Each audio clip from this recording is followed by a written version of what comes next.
Vamos a hablar de la obstinación,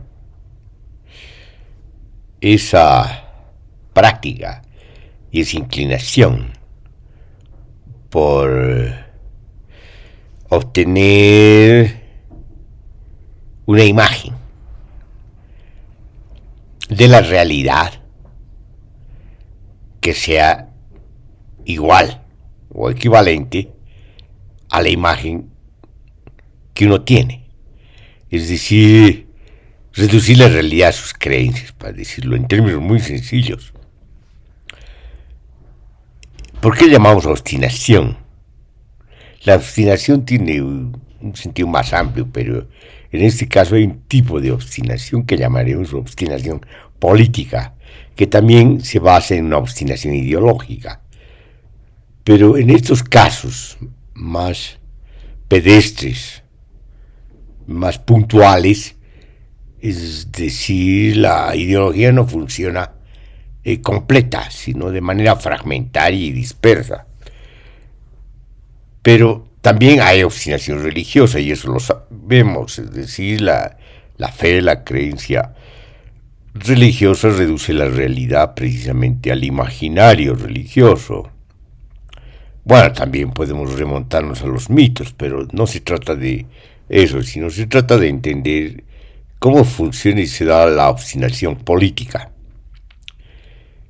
Y una explicación directa es aquella que establece que, la política está íntimamente ligada a la estructura de poder y a lo que hemos llamado siempre, desde hace un tiempo, los diagramas de poder. Bueno, y en la medida que hay una participación en la estructura de poder, obviamente hay una obstinación voluntaria. Eso es decir, no se trata solamente de algo espontáneo, algo ingenuo o inconsciente, si ustedes quieren, abusando del término, ¿no ve? Pero aquí lo que nos interesa es decir esa predisposición voluntaria, hacer creer esta vez que la realidad se parece a lo que uno cree. Y esa es una imposición, pues, del poder. Y el poder se aprovecha de su situación, de su jerarquía, de sus dispositivos de poder, entre ellos los dispositivos que no solamente son de coerción y de represión, sino son dispositivos mediáticos. Es decir, todo el aparato estatal funciona no solamente como aparato ideológico, sino como aparatos de, no solamente de disuasión, sino de convencimiento, ¿no ve? Es decir, intentan convencer que es así. Y obviamente buscan convencer y se convencen de que convencen. Ese es el círculo vicioso. Estos fenómenos son sumamente interesantes desde el punto de vista, obviamente, del análisis, del estudio, pero son inquietantes desde el punto de vista del padecer, de la gente que padece esto. No solamente de la gente que padece en el sentido de que es el emisor precisamente voluntario de esta obstinación, sino de la gente que padece porque tiene que soportar precisamente día a día, a través de los medios de comunicación y de las pantallas, a través de la difusión estatal y de las versiones de los representantes del pueblo, es decir, de los políticos, estas versiones. Y también se amplía el espacio de los famosos analistas políticos que precisamente hacen lo mismo, de una manera quizás más elaborada, hacer creer que la realidad funciona así. Entonces, todo esto quizás tenga parecidos con lo que hemos llamado alguna vez ideologías, en lo que podemos llamar la teoría de la ideología o teorías de la ideología, porque no solamente hay una, sino se parece a algo más que la ideología, en el sentido de que son dispositivos, son disposiciones, son prácticas, inclusive hábitos. No sé si decir hábitus, que tiene una connotación mayor, pero todo esto se da en una especie de materialidad, para decir algo, que hace que precisamente la realidad sea reducida institucionalmente a las creencias. Y eso es una violencia contra la realidad efectiva. Ahora bien, sabemos que la realidad es todo, en el sentido de que precisamente también estas prácticas forman parte de la realidad. De acuerdo, pero estamos hablando en ese sentido de una complejidad. La realidad es sinónimo de complejidad, pero en este caso lo que nos interesa saber y decir es que la realidad no solamente es esa complejidad, sino que la realidad es reducida de manera institucional. La realidad efectiva es reducida, es decir, a pesar de que la realidad es complejidad, en la medida que la realidad es reducida violentamente, institucionalmente, es decir, la institucionalidad intenta encajonar a la realidad y por lo tanto la realidad desaparece, pero a la vista y a la mirada, no solamente de los portadores del fuego santo, de los funcionarios del poder, sino también termina siendo un malestar en la cultura, es decir, termina siendo un problema en la sociedad, es decir, la realidad termina siendo asumida tal como cree el poder, es decir, la realidad en ese sentido, como lo dijo Michel Foucault, es producto del poder, es un efecto del poder.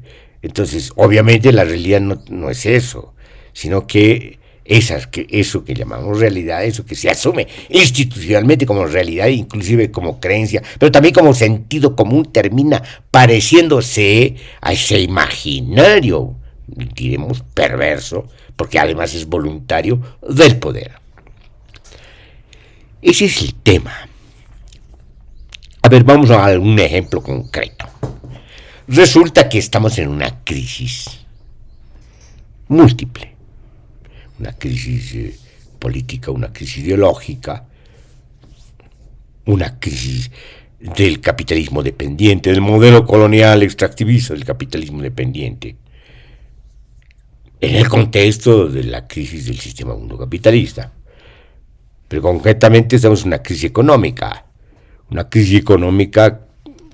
que puede reducirse a los siguientes datos. Es decir, se ha despilfarrado no solamente el momento, sino la magnitud de valores y la magnitud dineraria, de recursos dinerarios que se tenían al alcance en momentos de bonanza de las materias primas. Es decir, se ha despilfarrado todo esto y ahora nos encontramos en un vacío de las arcas del Estado. Entonces, y se ha despilfarrado aproximadamente en 18 años, es decir, 2 décadas que han sido de despilfarro. Ya no podemos hablar de la década perdida, sino de 2 décadas perdidas. Eso es ya mucho. Es decir, ha habido no solamente una obstrucción de una política nefasta en el sentido de que es una impostura, es decir, es una contrarrevolución dentro de la revolución que se da el nombre de revolución y ha terminado practicando una forma de gubernamentalidad clientelar y ha terminado de corroer todo el mapa institucional y de desatar de manera amplia corrupciones galopantes. Y a eso se ha llamado proceso de cambio. Obviamente no tiene nada que ver con un proceso de cambio, porque eso no es cambio. Ese es el círculo vicioso de la decadencia.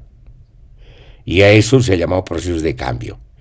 Y ahora nos encontramos precisamente sufriendo las consecuencias de este tipo de políticas. Sin embargo, y ahí volvemos a la obstinación, hay gente, obviamente, que es en la estructura de poder, que dice lo contrario. O sea, dice que estamos muy bien, que no estamos en crisis, lo llamativo no es lo que dicen, sino lo llamativo es el olvido. Se olvidan de todo lo que ha ocurrido. O sea, no tienen memoria de manejo administrativo de parte de dos versiones de los gobiernos neopopulistas. Se olvidan de todo eso. Se olvidan de todo lo que ha acontecido económica y políticamente. Económicamente, la desnacionalización de los hidrocarburos con los contratos de operaciones. Y se olvidan además de una lamentable gestión en La Haya sobre el diferendo marítimo, donde por esta gente Bolivia fue arrastrada a tercera derrota de la Guerra del Pacífico. Es decir, se olvidan de todo, no pasa nada. Es decir, no solamente hay una falta de escrúpulos, sino que hay una conducta cueruda, podríamos decir, de seguir las cosas a pesar de todo lo que ha ocurrido. Es decir, no tienen una mínima vergüenza y siguen adelante como si fuesen los héroes del proceso de cambio y los defensores del proceso de cambio que nunca existió, porque no se dieron los verdaderos pasos del proceso de cambio una vez que se aprobó la Constitución y se promulgó. Lo que se hizo es poner la Constitución en una vitrina y hacer todo lo contrario, hacer lo que siempre se ha hecho en un círculo vicioso del poder, es decir, gobernar para enriquecerse, gobernar para transferir los recursos naturales a las transnacionales, gobernar para hacer lo mismo y lograr las consecuencias mismas que nos han metido en una dramática historia y en una trágica historia. En consecuencia, se niega la crisis. Es decir, no existe la crisis económica y además, obviamente, mucho menos existe la memoria de esta crisis. Si ustedes quieren, el proceso en el que se ha desencadenado la crisis, para decirlo más sencillamente, las causas de la crisis, que son ellos mismos, es decir, sus políticas económicas de despilfarro, muy vinculadas a lo más perverso del capitalismo dependiente y a lo más perverso de la forma de gubernamentalidad clientelar. Eso es lo que ocurre y lo que está ocurriendo, sobre todo se ve a través de la difusión de las pantallas de los medios de comunicación. Pero es una comparsa porque los voceros del gobierno son acompañados por los analistas políticos. La visión no se diferencia mucho. Unos pueden aparecer como críticos del gobierno, pero la crítica de los analistas políticos sencillamente comparte la misma creencia, es decir, comparte el mismo criterio de lo que es la realidad, una realidad reducida a la culpabilidad en este caso. Es decir, lo que buscan los analistas políticos es culpables, pero no hacen un análisis de los mecanismos, de los engranajes, del funcionamiento, de la forma de gubernamentalidad clientelar. Entonces ese es el tema. El tema es de que es una comparsa y todos comparten, o si ustedes quieren, son dos comparsas, pero es una fiesta de carnaval, donde, digamos, se comparte el jolgorio de esta forma de reducir la realidad al alcance de sus propios prejuicios, de sus propias miopías. Si no quieren ver la realidad desde la complejidad, obviamente no les vamos a pedir mucho, sino no quieren acercarse a un movimiento hacia, por ejemplo, una memoria mediana, no corta, sino mediana. No se les va a pedir una memoria larga, pero sí una memoria mediana. No hay eso. Lo que hay sencillamente es la comprensión de la realidad a partir de los prejuicios, pero también la comprensión de la realidad a partir de los códigos de culpabilidad. en realidad los que critican de esa forma, que es lo que se llaman los voceros de la oposición, terminan precisamente diciendo lo siguiente, diciendo de que, bueno, si no estuvieran los que son culpables y estuvieran ellos, se lo haría mejor. Pero ¿en qué sentido se lo haría mejor? ¿Bajo qué condiciones se lo haría mejor? Si comparten el mismo Estado, la misma estructura estatal, vienen de las mismas prácticas desde la fundación de la República. Es decir, y sobre todo a partir de la Revolución de 1952 se ha instalado una forma de gubernamentalidad clientelar. Es decir, además están dentro de los marcos del modelo colonial del capitalismo dependiente y lo practican, y hacen apología de este modelo. Es decir, ¿cómo lo van a hacer mejor? Pueden haber matices diferentes, pero eso no es mejor. Es decir, la enfermedad, el matiz, el alcance de una enfermedad, o en comparación a otro alcance de la misma enfermedad, no la saca de la enfermedad. Sencillamente son matices de la enfermedad, son tonalidades de la misma enfermedad. Es decir, comparten la misma estructura de poder, la misma dependencia, la misma mentalidad colonial, y terminan precisamente compartiendo en un marco más amplio los mismos criterios y reducciones de lo que es la realidad. Entonces es parte pues de la crisis, son parte de la crisis, son parte, como quien dice, del problema. De lo que se trata es de salir del problema, de resolver el problema. Ahí está la inteligencia. La inteligencia es no otra cosa que resolver problemas. Y de lo que se trata es de resolver problemas. Y por lo tanto, obviamente, hay una ausencia de inteligencia en todo esto. Y hay una larga historia gubernamental del Estado de no resolver problemas, sino de ser parte del problema. Entonces, ¿qué se hace al respecto? Bueno, ¿qué se hace? No somos un sujeto, ¿no ves? Son, en todo caso, múltiples sujetos sociales, pero por lo tanto hay multitudes que llamamos pueblo, y tenemos una sociedad compleja que está en situación de crisis, pero que está atrapada precisamente en este tipo de creencia, en este tipo de reducciones de la realidad. Entonces, ¿qué se hace? ¿Qué se hace cuando no se es sujeto? Lo que nos queda es hacer una convocatoria a la gente, una convocatoria ni siquiera a la gente, sino una convocatoria a su potencia inhibida, su potencia social inhibida, precisamente por las estructuras y los diagramas de poder, precisamente por este tipo de prácticas reductivas de la realidad, y que son, en definitiva, prácticas de dominación. Pero la obstinación no es de por sí negativa. Hay obstinaciones positivas, por así decirlo, siguiendo con este juego de contrastaciones dualistas. Hay obstinaciones que tienen que ver con finalidades que buscan precisamente mejorar la situación con su entorno y la situación de uno mismo, y mejorar en el sentido saludable.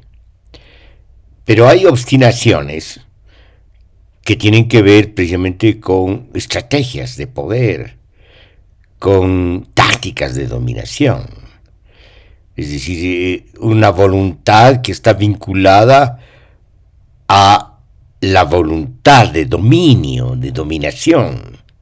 Y en ese sentido, aquí la obstinación es, pues, por así decirlo, recuperando esa contrastación negativa. Y estamos hablando de una obstinación política, y por lo tanto de una voluntad política de mantenerse en el poder, de prolongar el poder, de dominar y de conseguir a través del usufructo del poder determinados beneficios. De eso estamos hablando. Y ahí no entra para nada, o sea, no es útil, a pesar de que lo utilizan tanto analistas y comentaristas políticos como medios de comunicación o los propios voceros de esa dicotomía entre izquierda y derecha, cuando para lo único que sirve ahora ese esquema, ese esquematismo emergido del Congreso de la Revolución Francesa, para lo único que sirve es para legitimar lo que se hace desde el usufructo del poder. Tanto desde una versión, si ustedes quieren, de derecha o de una versión de izquierda, pero en realidad en el gobierno no hay izquierda ni derecha, sino hacen lo mismo, con distintos discursos, con distintos personajes, inclusive con distintos guiones, pero en realidad lo que hacen es un usufructo del poder. Entonces, en ese sentido no sirve izquierda y derecha. Aquí lo que hay que analizar es por qué se da esta obstinación política. Se da esta obstinación política, lo hemos dicho, porque hay una estrategia de poder. Hay la reproducción del poder que va más allá de la propia obsecuencia de los personajes que están involucrados en el poder, porque el poder los atraviesa. El poder se ejerce, pero además los atraviesa, va más allá de ellos. El poder es, si ustedes quieren, una máquina abstracta, como decía Michel Foucault, pero también es un mapa de instituciones, de agenciamientos concretos de poder. Entonces estamos ante, digamos, un funcionamiento que excede, pues, a los personajes y a la voluntad de los personajes. El poder excede, pues, a la voluntad del personaje o del pretendido protagonista. El poder excede también a la coyuntura. El poder inclusive excede al periodo. Es decir, tiene una larga duración, corresponde a una estructura de larga duración. Y por lo tanto hay que analizarlo desde ese punto de vista histórico, desde las estructuras de larga duración, como lo había establecido Fernand Braudel. Inclusive podemos ir más lejos, hay que analizar desde la perspectiva de la macrohistoria, y ahí podemos remontarnos a Sloterdijk y a Abdullah Öcalan, que tienen una perspectiva macrohistórica. Entonces, cuando hablamos de esto y contrastamos con esa voluntad obsesiva, obstinada, que de manera voluntaria ejerce de una manera práctica el poder, lo que hacemos es sencillamente reproducir en términos singulares, subjetivos e individuales, lo que está aconteciendo en la magnitud de toda la maquinaria del poder que excede en espacio y en tiempo a lo que llamamos el ejercicio mismo singular del poder. Entonces la obstinación tiene que ver con esto, es decir, la obstinación de alguna manera se ha internalizado, ha constituido sujetos culpables o de conciencia culpable, sujetos de conciencia desdichada, es decir, sujetos desgarrados en sus propias contradicciones. Es decir, ha internalizado esa obsesión, esa obsecuencia, esa obstinación por dominar, por gobernar, en el sentido que se lo hace en las distintas formas de gubernamentalidad. No solamente la forma de gubernamentalidad clientelar que corresponde al neopopulismo, sino la forma de gubernamental liberal, pero también la forma de gubernamentalidad socialista.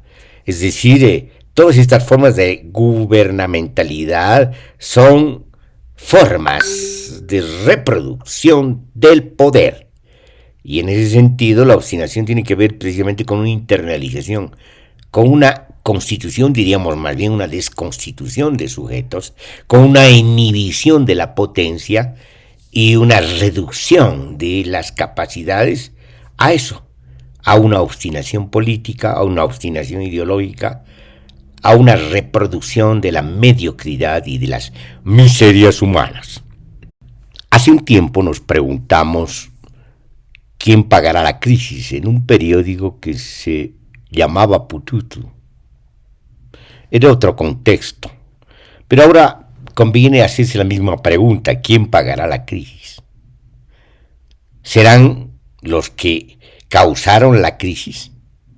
Que evidentemente acude a nuestra comprensión de que se trata de los que gobernaron durante estas 2 décadas.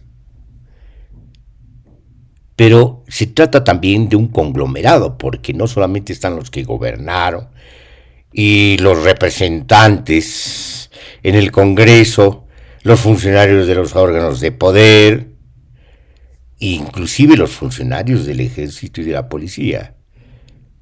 No solamente se trata de ellos, también las clases dominantes que se han beneficiado del despilfarro.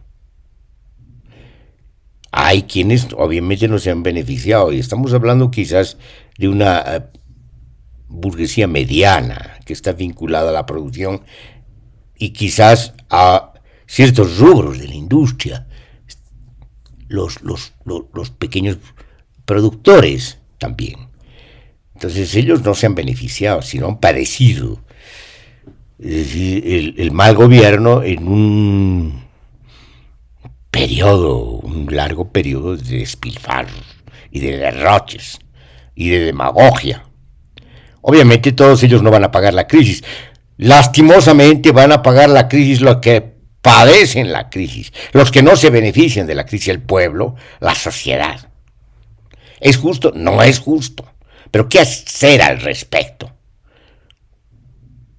Algo que tiene que caber en nuestras mentes es de que no se puede seguir en el círculo vicioso del poder, de izquierda a derecha, de derecha a izquierda, en el mismo juego de este conglomerado político que está bajo el marco y el esquema del modelo colonial extractivista del capitalismo dependiente. Es indispensable salir del círculo vicioso del poder, que el pueblo asuma su mayoría de edad, haga uso de la razón, haga uso crítico de la razón y ejerza su voluntad de potencia, que es diferente a la voluntad de poder. La voluntad de potencia es una voluntad estética que inventa el porvenir.